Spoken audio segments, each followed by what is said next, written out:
Very good morning aspirants. आज हम पढ़ेंगे 11 मार्च 2024 के करंट अफेयर्स। तो जल्दी से निकालें अपना पेपर पेन एंड करें वीडियो के साथ में ही अपनी नोट्स मेकिंग स्टार्ट। आज की फर्स्ट न्यूज़ है साहित्य अकेडमीज एनुअल लिटरेचर फेस्टिवल। देखिए, हम समझ लेते हैं कि इस पॉइंट में डिस्कस क्या किया जाएगा। रिसेंटली साहित्य अकेडमी को बने हुए टोटल 70 ईयर्स हो गए हैं, ठीक है।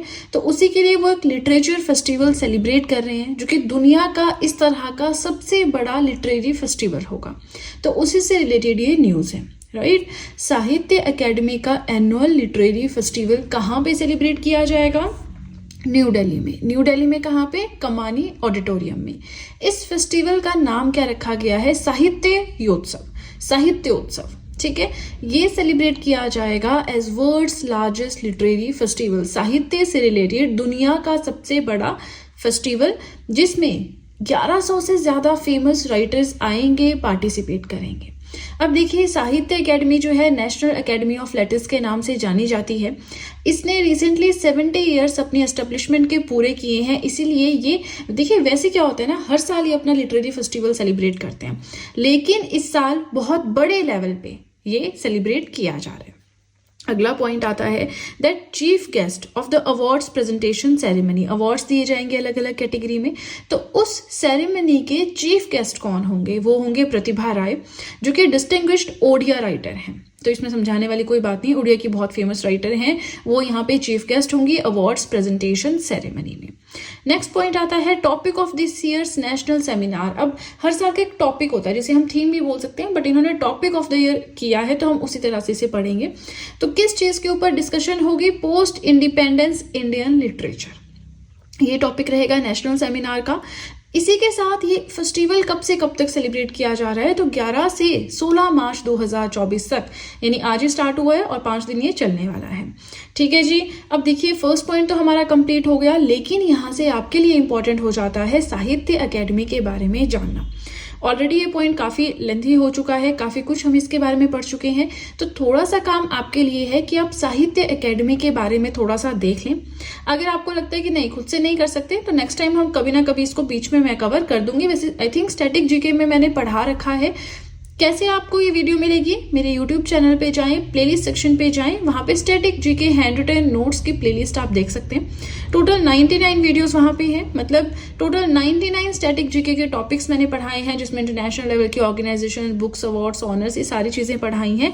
तो वो देखिए, आपके लिए काफ़ी बेनिफिशियल रहेगी। इसी के साथ हमारा फर्स्ट पॉइंट तो हो गया कंप्लीट।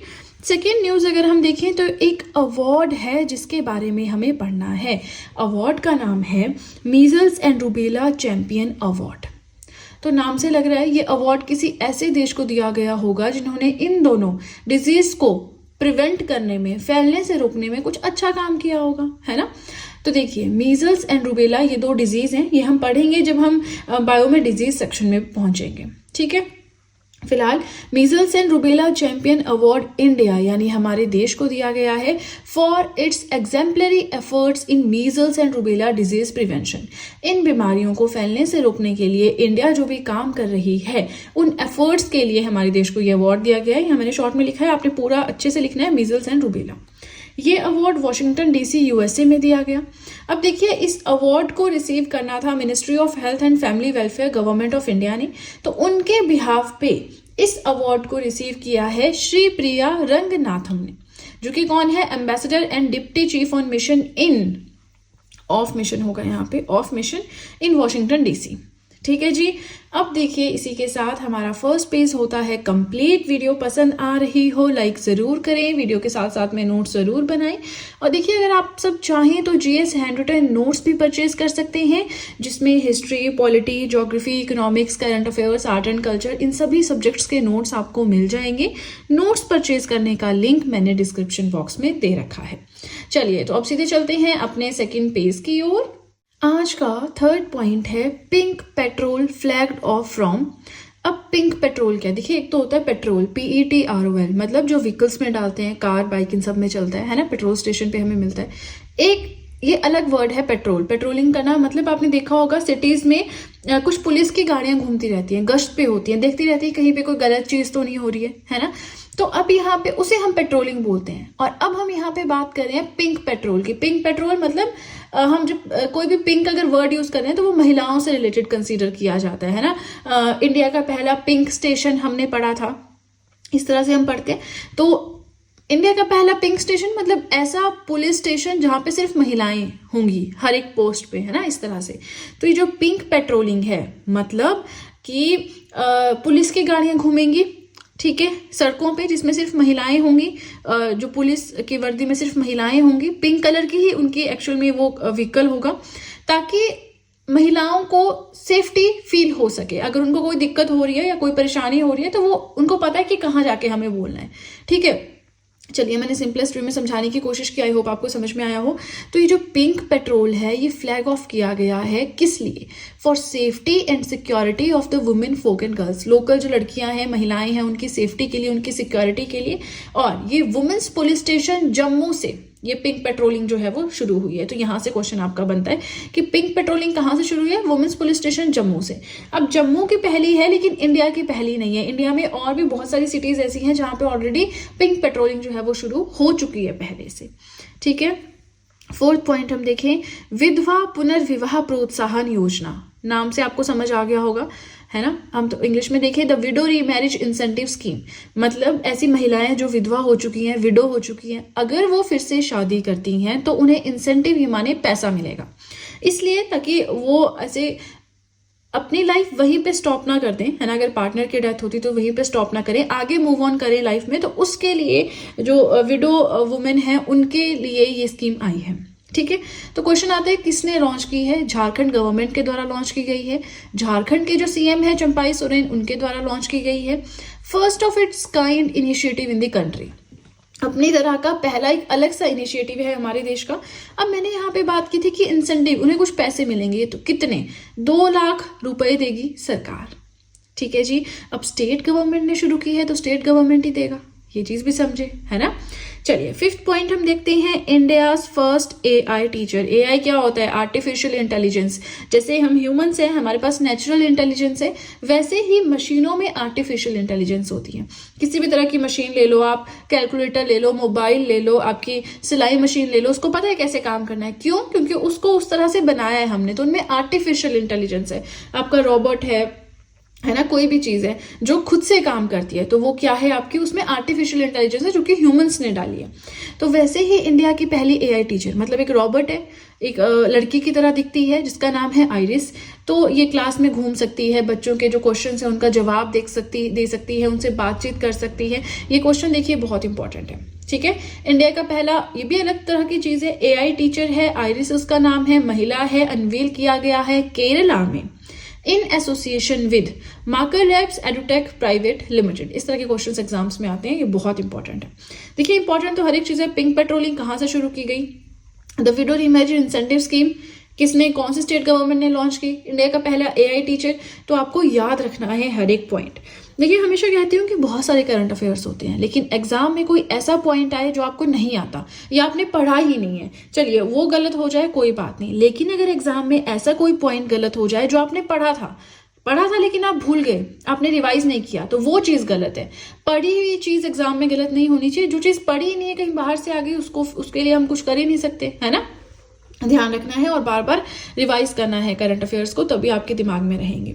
नाउ सिक्स्थ पॉइंट हम देखें, first Bharat steam boiler expo 2024। पहली भारत की स्टीम बॉयलर एक्सपो कहाँ पे हुई? गुवाहाटी, असम में। एग्जैक्टली कहाँ पे? वहां पे वेटनरी कॉलेज फील्ड है वहां पे।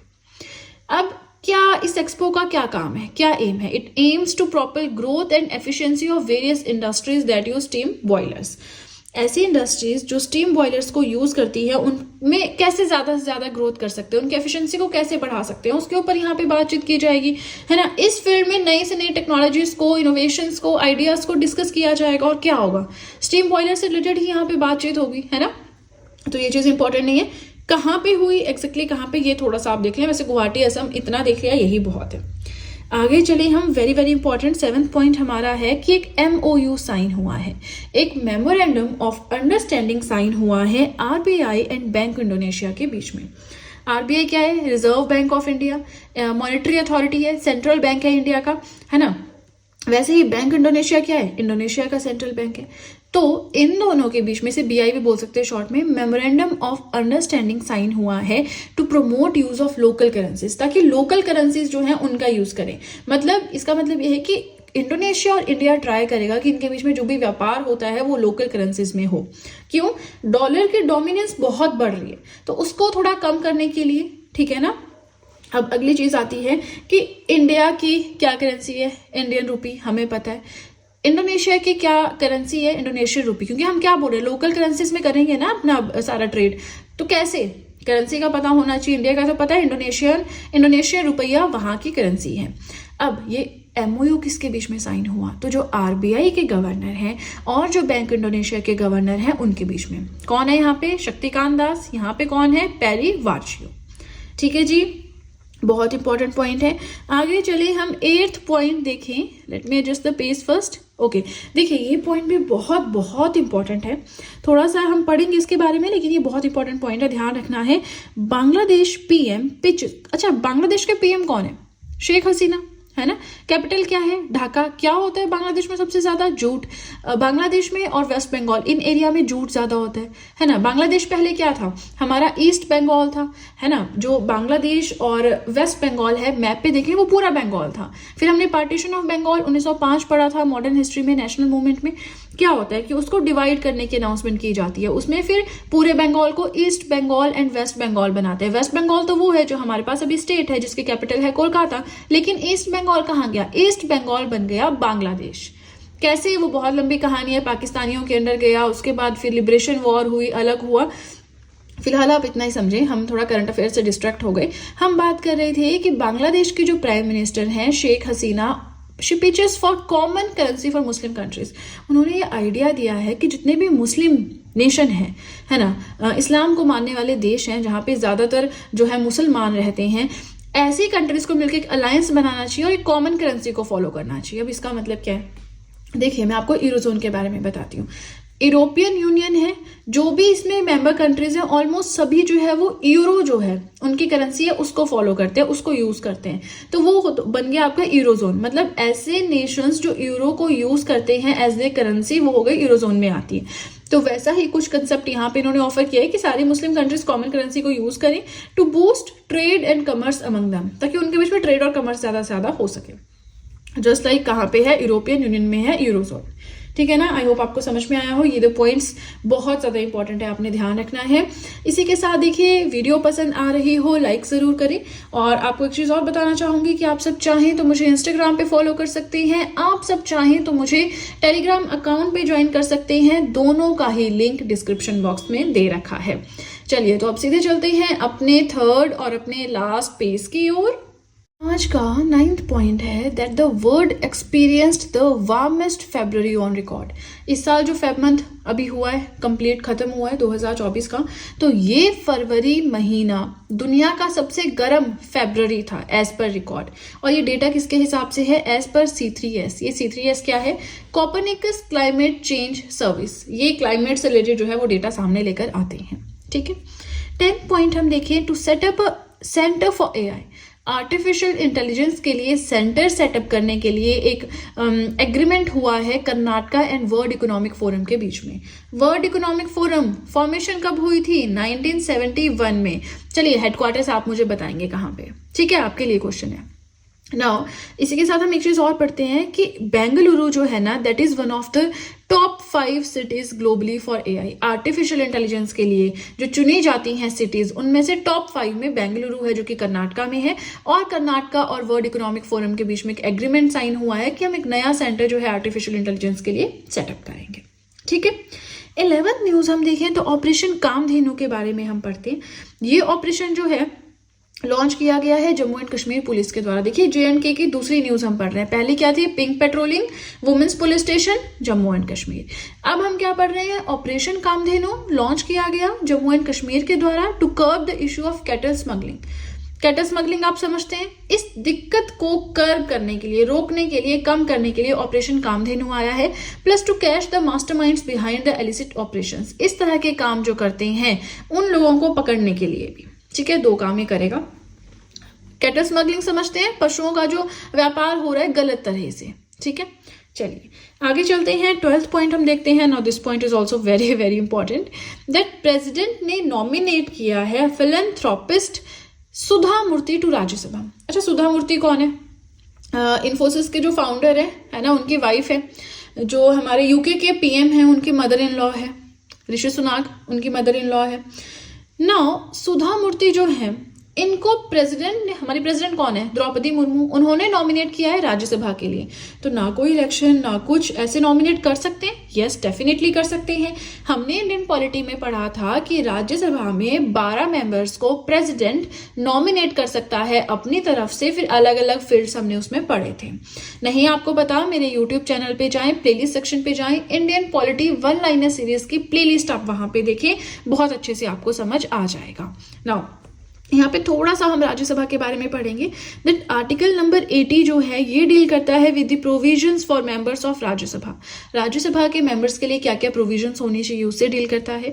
टोटल 12 नॉमिनेटेड मेंबर्स होते हैं, मतलब जिनको प्रेसिडेंट नॉमिनेट कर सकता है। And what is the minimum age to become a member of Rajya Sabha? 30 साल। 30 साल एज है राज्यसभा का मेंबर बनने के लिए। लोकसभा के लिए देखिए हमेशा हम ना कंफ्यूज हो जाते हैं, एक हमारे पास राज्यसभा है, एक लोकसभा है, एक की एज 25 साल है, एक की 30 साल है। मैं खुद भी कंफ्यूज होती थी, तो तरीका क्या है ना? जब आप नए नए आते हो ना तो चीजें टफ होती है, धीरे धीरे फिर ये चीजें तो आपको लगता है ये तो कुछ भी नहीं है ना। जो बिगिनर्स हैं, लोकसभा में 3 ही है ना अल्फाबेट्स, राज्यसभा में 5 है, मतलब राज्यसभा में ज्यादा अल्फाबेट्स है, मतलब राज्यसभा में मेंबर बनने के लिए एज भी ज्यादा चाहिए।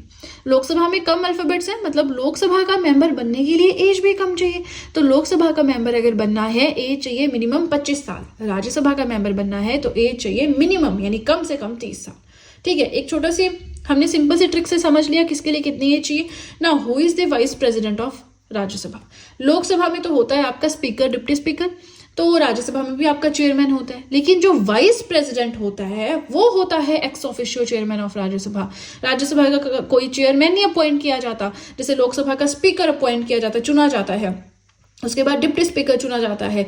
लेकिन राज्यसभा का कोई नहीं चेयरमैन चुना जाता, सिर्फ डिप्टी चेयरमैन चुना जाता है। क्यों चेयरमैन नहीं चुना जाता? क्योंकि जो भी वाइस प्रेसिडेंट होगा वो खुद से ही अपनी इस पोस्ट को होल्ड करने की वजह से ही खुद से ही बन जाता है ex officio chairman of Rajya Sabha.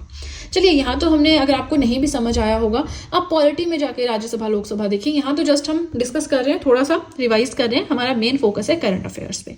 अब देखिए हम पहुंच गए हैं अपने आज के लास्ट पॉइंट की ओर। वीडियो बहुत लेंथी नहीं थी, ठीक है ना। आज हमने थोड़े ही करंट अफेयर्स डिस्कस किए हैं, तो आप लोगों से आशा है कि आप लोग साथ में नोट्स बना रहे हैं, ठीक है ना। चलिए साथ साथ में लाइक भी कर दे, वीडियो पसंद आई हो अगर। 13 पॉइंट हमारा आज का है, India's first driverless metro train. India की पहली ऐसी मेट्रो ट्रेन जो बिना ड्राइवर के चलेगी शुरू हुई है बेंगलुरु में। AI बेस्ड है, ऑब्वियसली आर्टिफिशियल इंटेलिजेंस बेस्ड है ना। और ये आरवे रोड को बुमसांद्रा से कनेक्ट करेगी। प्रोनाउंसिएशन देख लीजिएगा, थोड़ी सी गलत तो सही कर लीजिएगा। इन 2 स्टेशन को कनेक्ट करेगी। 18.8 किलोमीटर लंबा इसका सफर है, ठीक है जी। ये जो ड्राइवरलेस ट्रेन है, तो आपको आएगा क्वेश्चन, इतना ही आएगा, इससे ज्यादा नहीं पूछते हैं, ठीक है जी। अब देखिए इसी के साथ हमारे आज के करंट अफेयर्स हो गए कंप्लीट। वीडियो पसंद आए तो लाइक जरूर कीजिएगा, चैनल को जरूर सब्सक्राइब करें, बेल आइकन को प्रेस करें, सो दैट मैं जैसे कोई वीडियो अपलोड करूं सबसे पहले नोटिफिकेशन आपके पास पहुंचे। प्लस जो भी आपके फ्रेंड्स हैं जो भी गवर्नमेंट एग्जाम्स के लिए प्रिपेयर कर रहे हैं, उनके साथ भी मेरे चैनल का लिंक जरूर शेयर करें, so that in hand written notes का उन्हें भी कुछ फायदा हो सके।